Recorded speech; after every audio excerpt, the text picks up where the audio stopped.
Coming to you live from Denver, Colorado, the Mile High City.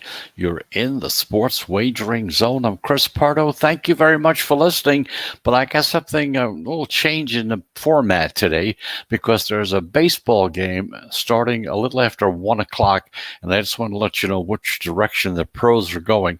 I'm not going to tell you why. I'll tell you later. I just want to let you know in case you want to get in a wager on this particular game. The pros are on the Miami Marlins in this game. Miami against Washington has a starting time of a little after 1:05 a.m. Eastern time. So if you're interested in betting that game, I just want to give you that heads up that the pros are on Miami in that game.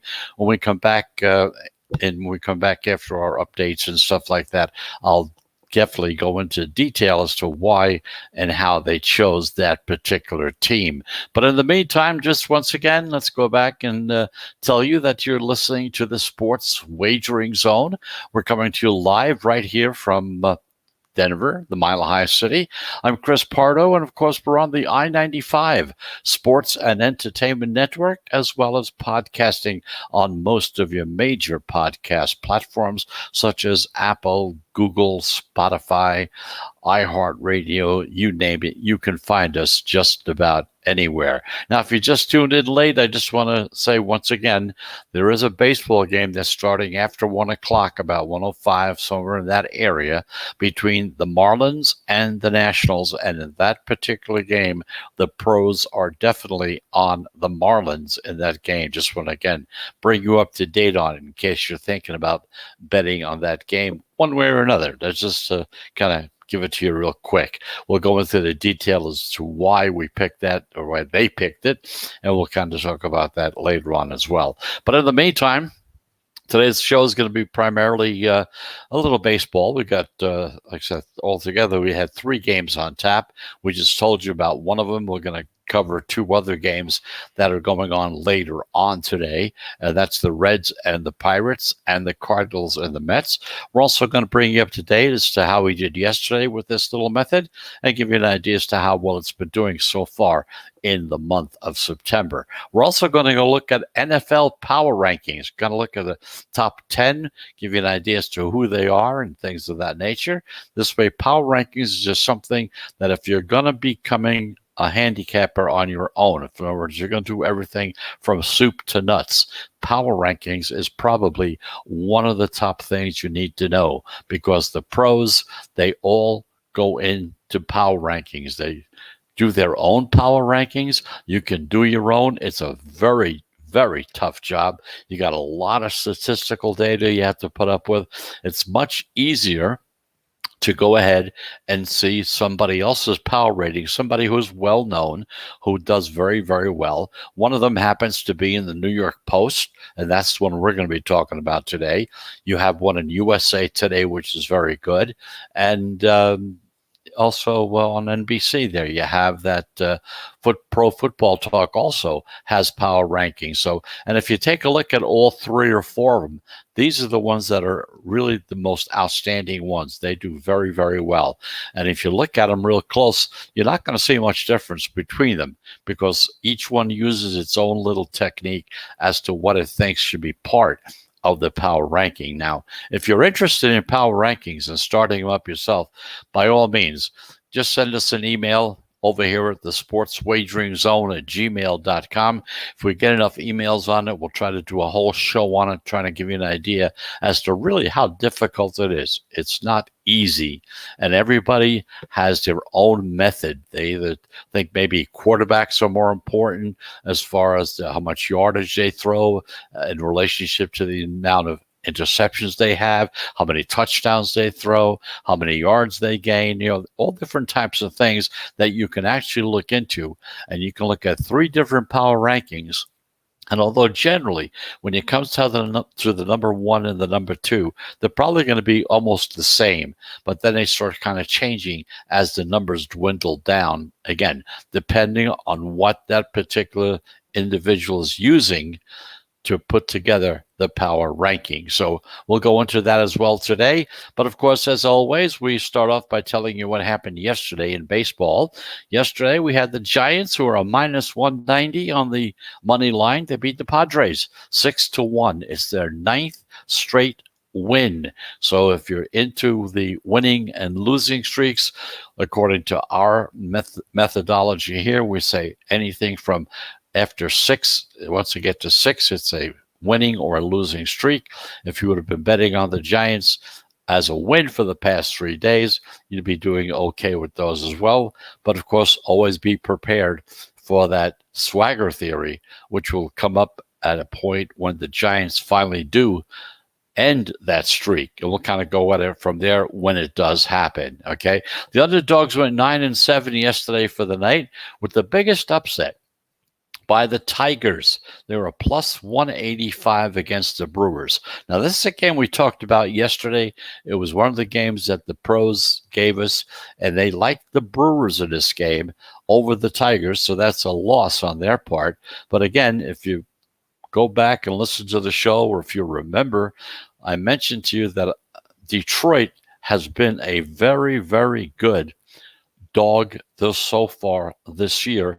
And if you're really thinking about maybe betting on this game, or you're just looking for some action on the side, just to throw a few bucks on the Tigers, because I kind of felt like, because of as strong as they've been as a dog, and with the Brewers, well, like I said yesterday, they've got it all wrapped up. They're just going to sit back and relax. They're probably not going to go any of their way. It was a 1-0 game. That's how close it was. So kind of give you an idea. The Tigers plus 185 against the Brewers on the money line. The favorites still lead, however. They're at 59.3% for the season so far, and the overs went 8-6-2 yesterday, and that cut their slight lead down to 50.1. At one point, they were like 50.3, 50.4, and it does, they start moving down a little bit. It's kind of coming down to what they call an average of what it takes. So that's the story as far as baseball was concerned yesterday. And like I said, we did have 3 plays yesterday. We'll go into those after we have our break. I just changed the format a little today because there was that 1 o'clock game. And once again, in case you can still get the bet in, or if you're not interested, or just for record purposes, I wanted to let you know what they think. Whether they win or lose is, as far as I'm concerned, doesn't matter to me one way or another. But I just want to make sure that I have it on the record with you, so that we have this credibility and we're all set. This way, if we didn't tell you about it and they happen to pick the winner, and I told you that, you might say, "Oh yeah, because the game's over, you said they won." Well, understand something. I have no dog in this fight, whether they're ahead or behind, whether they win more games or lose more games, really makes no difference to me. I'm just letting you know what's going on. And of course, that's the purpose of the show. So let's get that first break. We'll get it out of the way.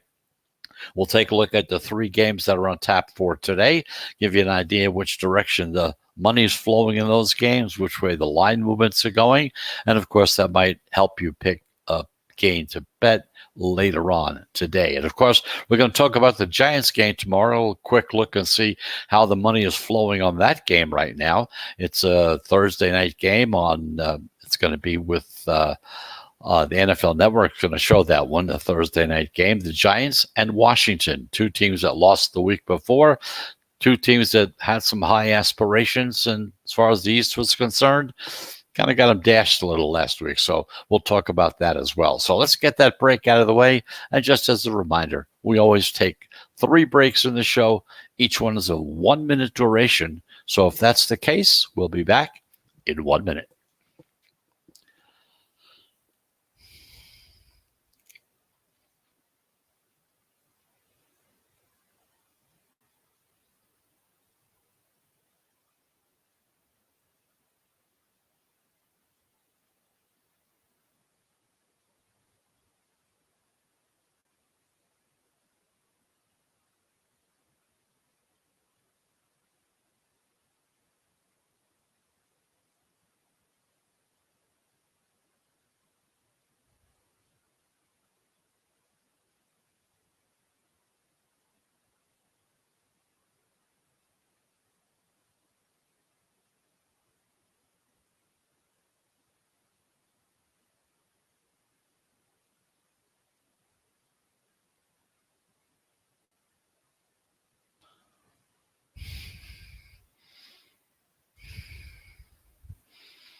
And welcome back. Here we are. You're back in the sports wagering zone. I'm Chris Pardo.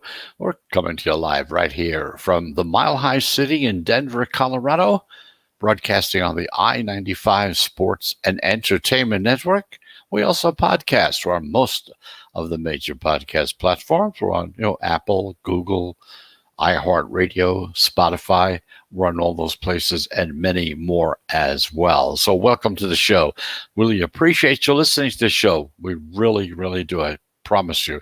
Anyway, we started the program out by talking about the game that's already started. You got Miami Marlins against the Washington Nationals. And again, well, just want to let you know which way the pros were going, so that whether if they just happen to win this game with Miami, you can, but it come back and say, oh yeah, you knew about that after the game was over. You told us they won. So we're going to let you know ahead of time. And in case you wanted to bet the game too, so we want to get that to you as quick as possible. Now, these are National League East teams. They split the first two games. Miami won the opener 3-0. They were minus 115 road favorites in that game. And then the Nats came back. An 8-2 victory yesterday as minus 145 home favorites. Now, in this afternoon's game, Miami starts their left-hander, Trevor Rogers. He's 7-7. He has a 2.73 ERA. And Washington, well, they come back with their left-hander, Josh Rogers. He's undefeated. He's 1-0 this season with a 3.65 ERA. Now, the line opened, the Marlins listed as a short minus 110 road favorite, and the Nationals as a plus 100 home dog. Now, the pros seem to be leaning on Miami at a short chalk price, as we've seen the Marlins move from being a minus 110 to a minus 120 on the money line. The Marlins are 24-17 when they're a favorite this season. The Nats are 27-65 whenever they're a dog. The pros are also leaning on the over in this game. The total of 8.5 has some heavy juice on it at minus 120 at the money line. And of course, it could possibly be up to 9, again, depending on which part of the country you happen to be in. Now, the forecast at Nationals Park, very good for the offense. Temperatures in the mid-80s, 10-mile-per-hour winds blowing out to center field. Now, the over between these two teams is 16-5 in the last 21 home games with the Nationals. So that's a big number there as well. So as far as the pros were concerned, and if you're looking to bet this game, I hope we were able to help you with that information. The pros are on the Marlins in this game. Now, at 6:35 or so, you got the Reds against the Pirates. The Pirates stole last night's opening game, 6-5. They were plus 150 as home dogs. The Reds have now lost 3 straight. They're 4-11 over their last 15 games. In the meantime, those lowly Pirates, they haven't packed it in despite their record. Pittsburgh is 5-2 over their last 7 games. So at least they're trying, they're still playing. Now, in tonight's rematch, Cincinnati comes with their right-hander, Vladimir Gutierrez, who's 9-6 with a 4.05 ERA. And Pittsburgh comes back with their right-hander, Mitch Keller, who's 4-11 with a 6.29 ERA. Now, as we look at the line in this game, it opened with the Reds, a minus 155 road favorite, and the Pirates, a plus 140 home dog. Now, the public is hammering the Reds to get back on track and win this game tonight. However, once again, despite all this lopsided money coming in on Cincinnati, Cincinnati has fallen from being a minus 155 to a minus 145. This means that the pros are buying low on the Pirates as a home dog with a decent payout, somewhere around plus 140 or 130 on the money line. Now, Pittsburgh has value in this game. They're a divisional dog. It's a high total of 9 in this game and a home dog with a line move that's in their favor. So all those things point towards Pittsburgh. The over is 8-2 in the last 10 matchups between these two teams. Jim Wolf, the home plate umpire, has historically favored the overs in these type of games. So once again, between Cincinnati and Pittsburgh, the pros are on the Pittsburgh Pirates. Now, in the meantime, let's take a look at one more game. We have one at 7 o'clock between the Cardinals and the Mets. But you know what? Let's take our break, our second break. Let's get that out of the way. And when we come back, that's the game we're going to take a look at, bring you up to date on it, let you know which direction the money is going, which means which direction the pros are going. So we'll be back in the zone in 1 minute.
And welcome back. Here we go again. You're back in the sports wagering zone.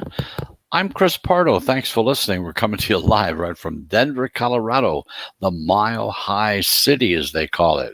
No doubt about that, that's for sure. Anyway, we took a look at some baseball games on tap for today. Like I said before, we got to anything. We told you about the Marlins and the Nationals. The pros are on the Marlins in that game, which has already started. Cincinnati against Pittsburgh. In this particular game, pros are on the dog, the Pittsburgh Pirates, the underdog, plus 130 on the money line. Finally, at 7 o'clock tonight, you got the St. Louis Cardinals, who are 75-69. Still in New York, playing the Mets at 72-74. The Cardinals, well, they've taken the first two games in this series, which is a non-divisional series. Remember that. St. Louis won the opener 7-0. They were minus 110 as road favorites, and then they won again last night, scoring 7 runs again, but the Mets scored 6. They still won 7-6. They were plus 155 road dogs. So they went from being a minus 110 road favorite to a plus 155 road dog. The Cardinals have now won 4 straight games. The Mets fall to 2-5 over their last 7 games. And tonight's final game, the Cardinals come with their veteran left-hander, John Lester, who's 5-6 with a 4.75 ERA. And the Mets, they come back with their right-hander, Tyler Megill. He's 3-4 with a 4.06 ERA, 3-4, just to clarify it. Now, the line open, the Mets listed as a minus 140 home favorite. The Cardinals, a plus 130 road dog once again. The public is riding the red-hot Cardinals. Plus money, they're really on it full board. However, as usual, the line has moved further to the Mets, going from 140 to minus 155 on the money line. Now, what this means is a fade the trendy dog. The pros are fading the trendy dog. A reverse line movement on the contrarian favorite Mets to eke out a win and avoid the sweep. So, in other words, the pros are on the Mets in this game. Non-division home favorites, they're at 61% this season. New York is 51-37 as a favorite. St. Louis, well, they're 33-41 as a dog. Now, we could also be looking at a high-scoring game in this one. The total opened at 8. The over has already been juiced up to minus 120, which generally means that the number will go to 8.5, because the forecast calls for highs in the 70s at Citi Field, with winds at 10 to 15 miles per hour, blowing out to dead center, which adds to more home runs and more higher scoring. That's why the possibility of 8 going to 8.5. Either way, there's going to be an extra juice to pay if you're at 8. If you sit back and wait and you get 8.5, you'll get a lower juice. But of course, you got that extra half a point you have to deal with. So you have the Cardinals against the Mets. And in this particular game, hey, the Mets are the choice of the pros. Once again, just to go over the 3 games for today, the one game that's already started, the Marlins and the Nationals. The pros are on the Marlins.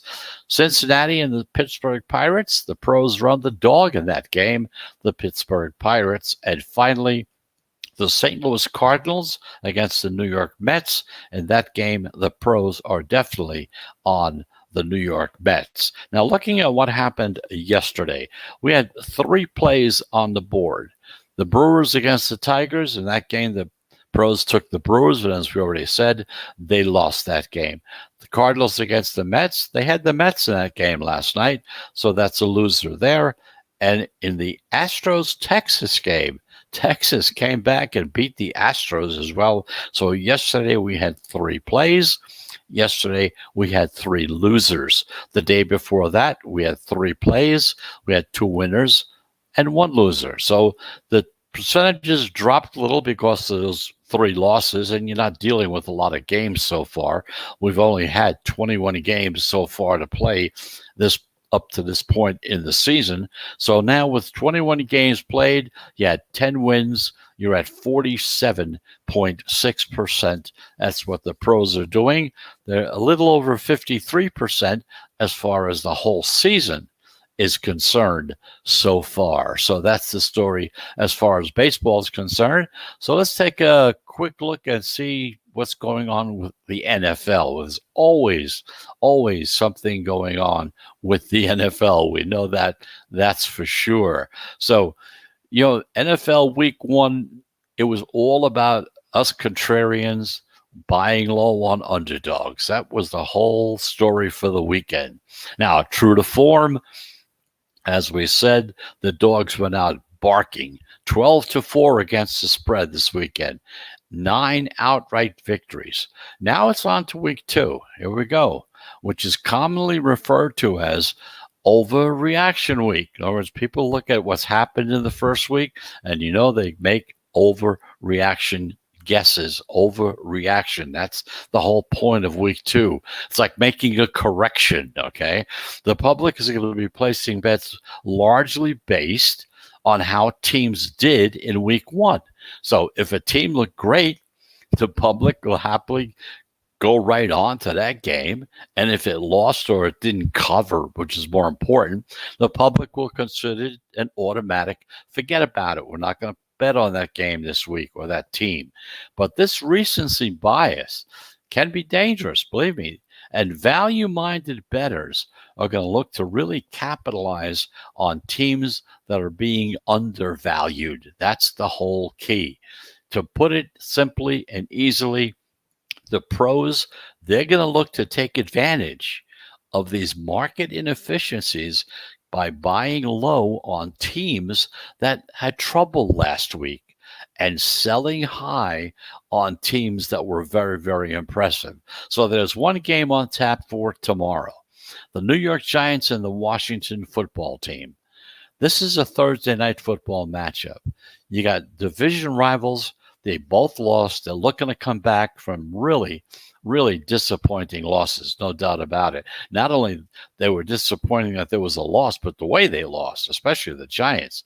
The Giants got manhandled by the Broncos, 27-13. They didn't cover as 3-point home dogs in that score.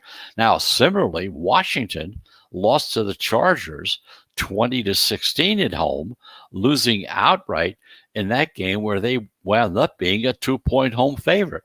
Remember, we talked about that game for the whole week going into it because the line was changing slowly but surely. At first, Washington was a 2-point dog. It flipped by game time to being a 2-point favorite. So the line opened in this game with Washington a 4.5-point home favorite. Well, Ryan Fitzpatrick got hurt. Taylor Heineke is going to be starting as the starting quarterback, and a combination of injury adjustment along with the pro money favoring the Giants dropped that line a whole point from 4.5 down to 3.5. Some of the shops are even down to 3. Before we went on the show, we looked at the Vegas numbers in the shops, and they are. Some are at 3.5. A couple of them are at 3, so that number has changed. The Giants have value in this game. They're a divisional dog in what we call a prime time game. And remember that dogs with a low total, and the total in this game is 41, okay? Remember that low totals, they benefit the dogs because that means everybody's expecting fewer expected points scored.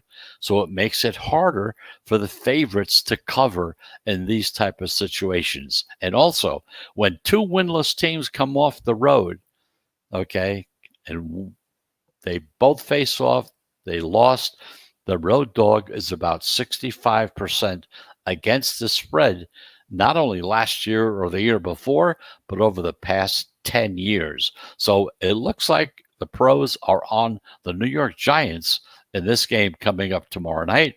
Of course, tomorrow we'll talk more about it as we get closer to game time. So that's the story for today. We got the 3 baseball games. We told you about that.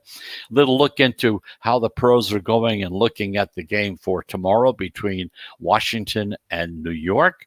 And now we're going to take our final break. We come back. We're going to look at power rankings by the New York Post. See how the New York Post feels about them, okay? We'll be back in this zone in 1 minute.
And welcome back. Here we go. You're back in the sports wagering zone, the final segment.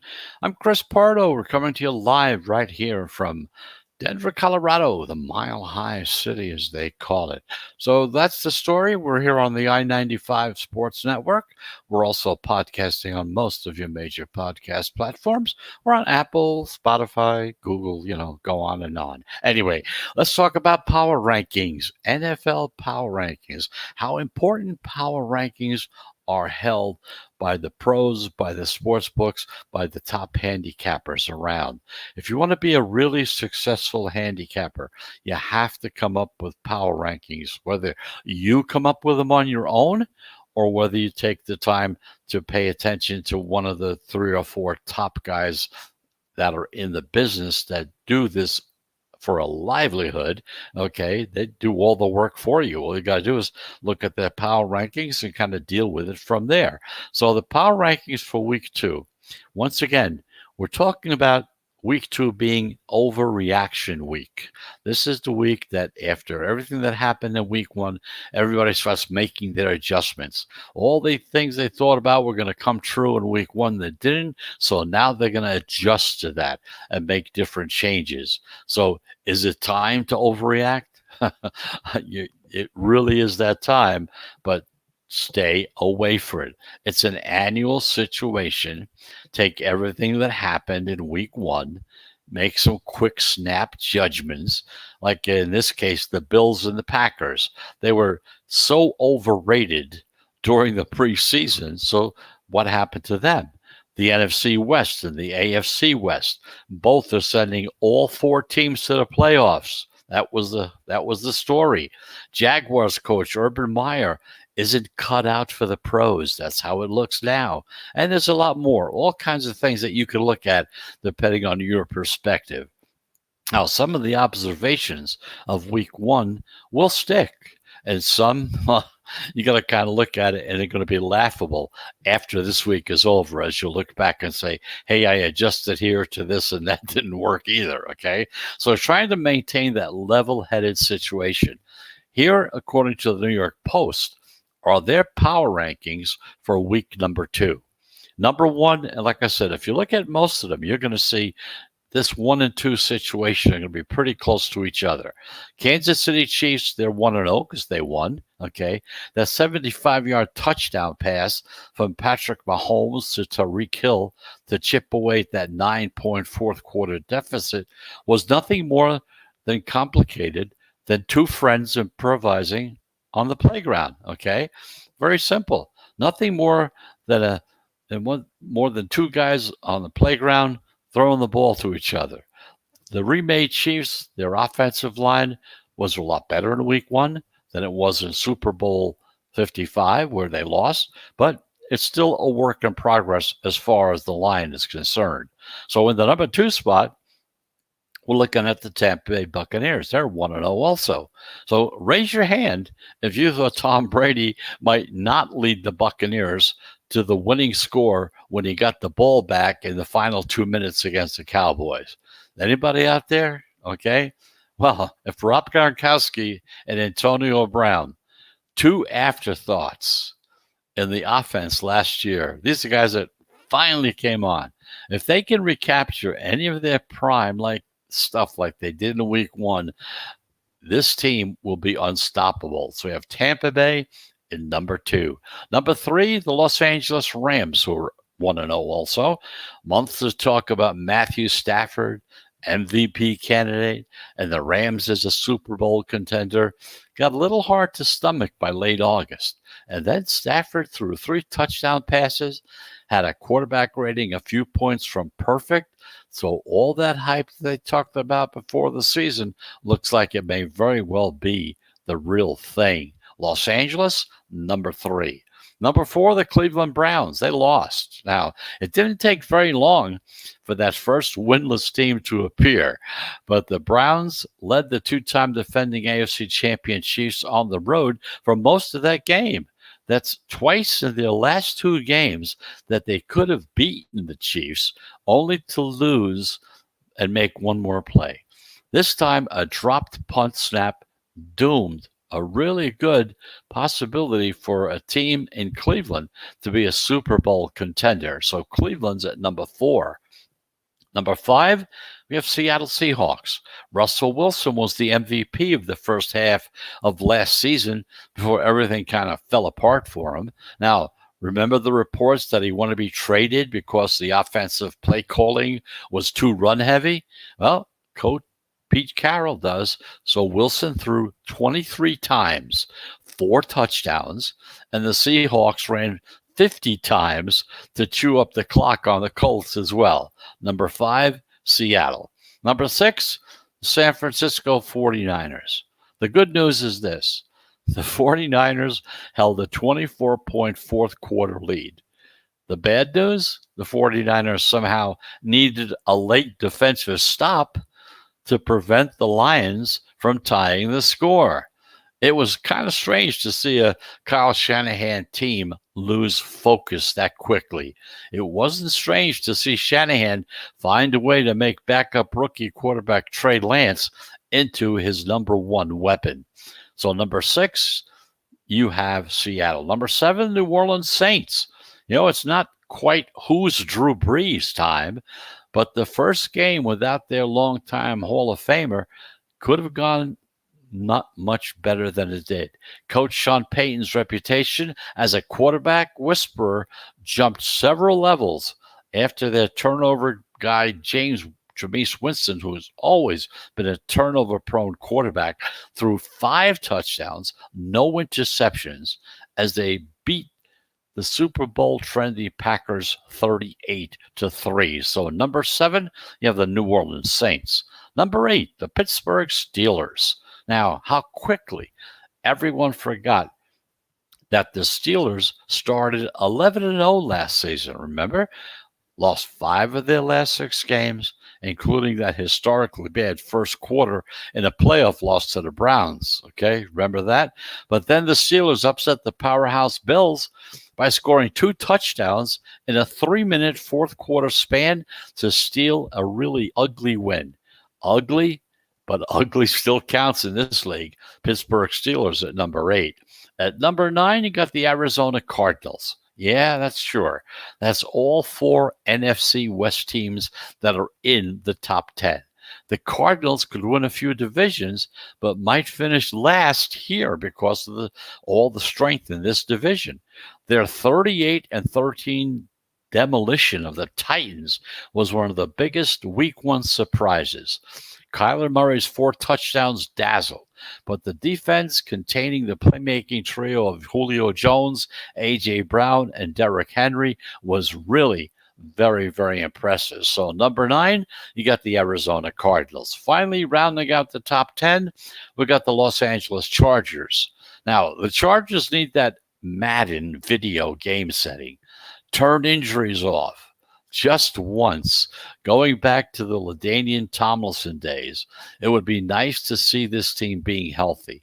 But maybe it's now. Justin Herbert played a smart, not a sexy game, and he shrugged off the West-East travel thing by beating the NFC East champion Washington football team. So number 10, you have the Los Angeles Chargers. Then as you go down the line, Buffalo Bills at 11, Green Bay's at 12, Miami at 13, Dallas at 14, Las Vegas at 15, Baltimore at 16, Tennessee at 17, Indianapolis at 18, Philadelphia at 19, Denver at 20, 21 is New England, 22 is Cincinnati, 23 is Carolina, 24 is the Washington football team, 25 you have Minnesota, 26 you have Houston, 27 you have the Bears, and finally the New York Giants being number 28. 29 for the Detroit Lions, number 30 for the New York Jets. So they bring up the rear. So that's the power rankings according to the New York Post. And like we said, select 1, select 2, look at them, follow them, go with them, use that as part of your weaponry as you try to put together a system to try to beat this game, okay? So very simply, if you're going to be doing everything, this is most important. If you talk to a professional gambler, if you talk to the sports books, they all tell you the same thing. You got to have those power rankings. That's very important. They go off of that. That's one of the key elements that they use in determining in which direction a line is going to go or which direction they're going to be betting, depending on which team they're looking at the time. So that's the story. We'll keep you up to date every week. We'll be following the New York Post. That's where they are. If you missed anything we talked about, just go to nypost.com and you'll be able to see the power rankings as well. So that's the story with the NFL. We got a game coming up tomorrow between the Giants and Washington, with the pros right now leaning on the Giants. We have 3 baseball games on tap for tonight. One game already started, Miami against Washington. The pros are on Miami. The Reds against the Pirates. The pros are on the underdog in that game, the Pittsburgh Pirates. And looking at the Cards and the Mets, the pros are on the Mets in that particular situation. So once again, thank you very much for listening. It's Tuesday. I hope you're having a great Tuesday so far, and I hope you have a really great Tuesday before it ends. And of course, if you're going to be betting today, I hope you have a profitable Tuesday. That's really most important. So I hope the information we gave you today was of some help. Again, we had to change the format a little bit. Wanted to make sure you learned about that Marlins game so that if you were thinking about betting it, we gave you the idea as to who the pros and where the money was going and in which direction. So we give you that as well. So thanks again for listening. We'll be back again tomorrow, 1 o'clock Eastern Time, right here on the I-95 Sports and Entertainment Network, as well as podcasting. We're on most of your podcast platforms. We're on Apple, Spotify, Google, iHeartRadio, you name it, we're there. So thanks again for listening. So until tomorrow at 1 p.m. Eastern Time, I'm Chris Pardo. Thanks for listening. Have a great Tuesday. And if you're betting, I hope you have a profitable Tuesday as well. Goodbye, everybody.